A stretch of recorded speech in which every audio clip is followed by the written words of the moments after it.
So I'm making this video as I wanted to talk about the initial impressions hands-on preview videos that many of you guys have been watching for Crimson Desert, and I was one of the folks that was fortunate to be able to play the game, and I played for between 5 and 6 hours, I would say. But the point of this video is I said this in my video too, but I really want to reiterate that you should take a lot of these hands-on impressions with a grain of salt. It doesn't mean that just disregard players that if there's people that played for 4 or 6 hours or whatever and they really loved every moment of it, obviously that's a good sign. If you vibe with that particular creator and you know their preferences and you think that you feel similarly to how they feel when they play games, that's a great sign, of course.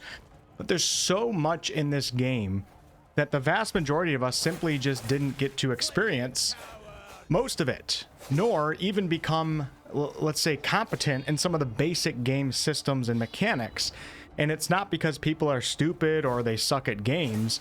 I mean, that might be the case sometimes, but generally speaking, I don't think that's true in this case. It's just because we all had different times to play. Some people only got to play for 2, some people got to play for 6.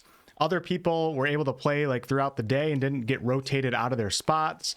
And then you have people that have been to multiple events and creators that have played, you know, the first 4 hours of the game 2 or 3 times. Plus they've gone to PAX West and East and they've already played and familiarized themselves with some of the combat at some of those events. It's just a vast array of different experiences.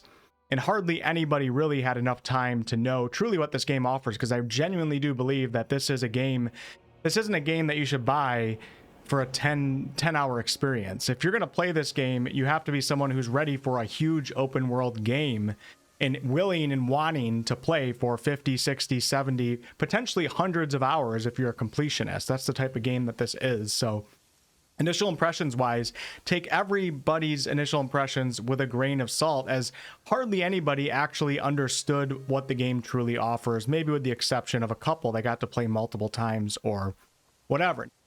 For example, in my hands-on impressions video, I said that I was kind of disappointed that I couldn't kill NPCs. Every time I would take a shot at an NPC, the arrow would just go right through their body, and they would sometimes flail a little bit, sometimes they wouldn't move at all, and then guards would come at me if they saw me doing it.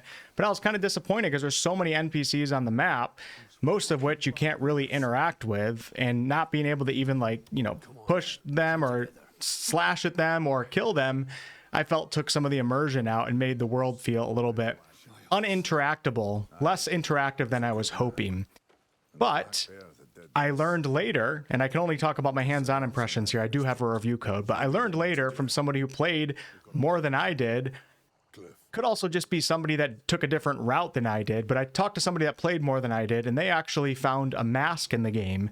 And you can put the mask on your character, and when you put the mask on, the game then allows you to commit certain crimes, such as killing the NPCs, the civilian NPCs. And also, when I was trying to steal items in the world, it was always grayed out for me. And I didn't talk about this in my impressions video, but I'm remembering it right now. I was like, why can't I steal anything? Is it just bugged or what? Well, you have to put a mask on in order to be able to steal things. And this crime system's a lot deeper than what I got to experience. And there was nothing in the game, at least from what I remember, that was telling me that I'm going to be able to kill NPCs, for example, because a lot of the tutorials in this game, there's not a ton of tutorials, and a lot of the explanations are very obscure, and you have to stumble across certain things in order to be introduced to those systems, versus the game just guiding you through like a full tutorial and telling you everything that it offers and how everything works. Now, personally, I'm a fan of obscurity with a lot of this stuff. I like figuring things out on my own. I think it might be a little overdone in this game with not knowing how to do certain things or what's available, but generally speaking, I like that approach that 𝑝𝑢𝑟𝑐ℎ is taking, even though I think that there's going to be a decent amount of players out there that probably don't like that. They're going to have to rely on watching YouTube videos to understand certain things, and not everybody likes to play games like that. But there's just so much that so many of us didn't get to experience. And I also said something in my video about stumbling across a camp where the NPCs, they weren't really static, but they were pretty soulless. You couldn't interact with any of them. All you could do was greet them, and they would just repeat the same line that you heard another one say. It was like an entire camp area where the NPCs were just there, and there was nothing to do. Like, I couldn't trade with anybody. I couldn't fight anybody. I couldn't do anything. I didn't have the mask at the time, so I wasn't able to kill any of the NPCs. And then I find out from others later on that that's actually a boss arena. So if I continued on with the main story or something like that, eventually I would unlock a boss fight in that camp. I didn't know that, and there's no way for me to know that. And all I can do is give my initial impressions and tell you guys what I experienced. I would have had no way of knowing that unless I actually made it to that part of the game. And it doesn't dismiss my criticism of saying that the area was kind of dead and boring, though. I mean, it's still there and it's still dead and boring until you unlock the boss. But I didn't have that context. Well, another creator who got to play a lot more, a creator who took a different route than I did, may actually have had that information. So for this game, I feel like it's important enough to make a video on this topic because, of course, initial impressions should always be taken with a bit of a grain of salt. You should know that they're initial impressions for a reason and not a full review. Like when I played Kingdom Come Deliverance for, I forget how long I played, 4+ hours, like I was 100% sold. And even though I didn't necessarily understand everything, I had a really good grasp on the game. Well, playing this game, it was a lot harder to have a grasp on it because there's such a breadth of options and activities and things that you can do, and to be able to, you know, tell people after a limited time whether all this stuff is worth it or not, or if it works well as a full package, is pretty much impossible to do. Even some of the creators who had a way more time than I did with the game, even if they were really positive about it, they didn't get to, well, as far as I know, no one got to experience the content in all of the regions in the game. And there's 5 open world regions. They're all seamless. And if they like what's in the first area, there's no telling that they're going to like what's in the other regions. It could be copy paste the same exact content and be really dull and boring because of that.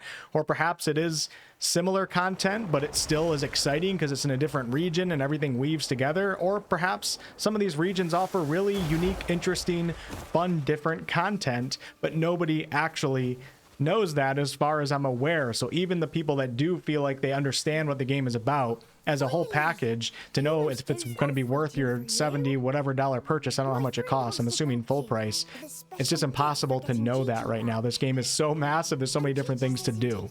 And lastly, and do note that this entire video is as unscripted as I've ever been. I just turned on my microphone and started talking. I knew the subject I wanted to talk about, but I definitely didn't plan any of this out, so I apologize if I'm rambling a little bit too much. But puzzles. So some puzzles in the version that some of us were playing on were a little bit buggy. I don't think this is a major area of concern because I think 𝑠 is aware of this and there's still a couple weeks and we were on an early version. But when a puzzle is a little bit buggy, especially in a game like this where the puzzles appear to be a little bit more obscure and unexplained, which is fine. I think that's a good thing in some cases. Obviously, people are going to have different opinions on that.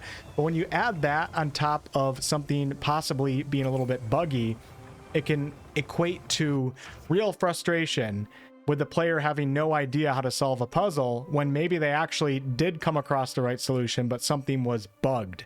I'm not bringing this up to make you concerned about bugs or whatever. I'm thinking a lot of that will be solved by the time the game comes out. And there wasn't that many bugs. It's not like everybody experienced bugs, but they were there with some of the puzzles.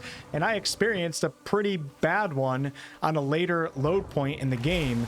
And everybody else was like fighting these late game bosses. And I'm sitting here working on the puzzle that everybody solved a half hour ago, thinking, holy crap, am I stupid? And sure, sometimes I can be stupid with puzzles, but generally speaking, I like puzzles. I'm a puzzle enjoyer in games, and I don't look up solutions. Like, I like puzzles. If you guys watch my streams, you'll notice that I turn off the chat and everything, and I stay there as long as it takes to solve a puzzle. In this case, there was one little bug that wouldn't let me progress, and because the puzzle itself was already confusing and a little bit difficult to understand, there was no way that I could know that it was bugged, and I just assumed that I wasn't able to figure it out until I learned that it was a bug, you know, later on. I wasn't able to punch a certain circuit and it just wouldn't go in and the energy wouldn't flow. So I'm back working on all these other things in the puzzle that were already correct, and I'm messing those up. So the point of me talking about this is just, you know, once again, take things with a grain of salt. If a creator says that the puzzles were way too hard or whatever, they might be. And that might be a legit opinion, but it's also possible they could have experienced a bug. And also, some creators were in a much more distracting environment than others. A couple creators were tucked away in a corner with their headphones on, you know, just focusing on the game and doing it, while other creators were on the edge of all the PCs, and they had like 10, 20 people watching them at a time and interacting with them and all. It's a very different environment. And the last thing I want to quickly talk about is I've been looking at comment sections on people's videos, other people's videos, forums, etc. And I'm seeing some people get angry at others for talking about the story in this game and maybe saying that it feels disconnected or shallow. And I'm seeing people comment that you shouldn't criticize that because it doesn't matter in this game. You should know what you're playing. Yes, you should know what you're playing, which is exactly why creators like myself are going to give an opinion on the story and its structure and how deep it is, etc., to let people know what this game is. You individually might not care if the story is good in this game. You might not care about it at all. You just want to do the open world checklist stuff. That's great. I don't even care that much about it in this game. I am a story guy too, and I don't care that much. If the story's not good, it's not a disqualifier for myself. I would prefer if it's good and engaging. It would be a major plus, but it's not a disqualifier for myself. But for some people, it is. Some people want to play an open world game that also has a good story because they weigh story heavily and they want to know how it is in this game. Now, none of us can know for sure how the story is, but the opinion seems to be so far that it's a little shallow and it's not very deep. And like I said, that's fine, and it might work fine for this game for a lot of players, but it's not going to work for everybody either. So don't tell people that they shouldn't give an opinion on a certain aspect of the game that is offered in the actual game. There's a story in Crimson Desert. Of course, people are going to talk about the story. Whether or not it matters to you or not is up to the individual, but the reviewers should always talk about everything they experienced. That's the point of reviewing it, to let people know about different aspects of the game, even if it's not intended to be a major focus of the game. All right, I'm done talking. Appreciate you guys watching. I'll definitely have a bunch of videos out for this game when we're allowed to release videos on the game, and I'll probably do like a full review too, as long as I make it through the entire game. Appreciate you guys, and yeah, have fun. Enjoy the initial impressions. I've been enjoying them, but just the point of the video is just take everything with a little bit of a grain of salt. Initial impressions for this game in particular, I think, are less indicative of the game as a whole than initial impressions for some other games. That's the point of the video. Catch y'all in the next one.